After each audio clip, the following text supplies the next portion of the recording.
মাহবুব ভাই আপনি যে ভিডিও করেন আপনার ভিডিও কি ভাইরাল হয় কেউ দেখে? আরে ভাই ভাইরাল হইব না হইব এটা তো আপনাদের ব্যাপার। আমার কাজ হলো ভিডিও তৈরি করার।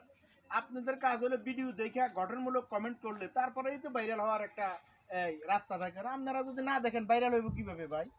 ভিডিও যে তৈরি করেন এই কাম কাজ ব্যবসা বাণিজ্য ফালাই দিয়া কোনো লাভ আছে? আরে ভাই ব্যবসা বাণিজ্য আমরা যেটা করি এটাও তো একটা ব্যবসা। ফেসবুকে যে আমরা কাজ করি এটা সরকারি চাকরির মতন রুল আছে।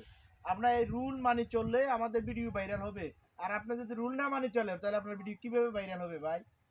তাইলে এখন থেকে আমি মনে করি কি ভাই, ভিডিও তৈরি করেন, ভিডিওর মধ্যে সুন্দর সুন্দর কথাবার্তা তুলে ধরেন, তাহলে ইনশাল্লাহ আমি মনে করি ভিডিও মানুষে দেখবো, গঠনমূলক কমেন্টও করব, আবার শেয়ারও করে দিব। কি বলেন?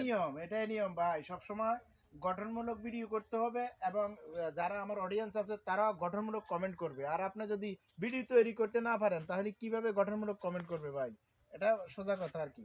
ঠিক আছে।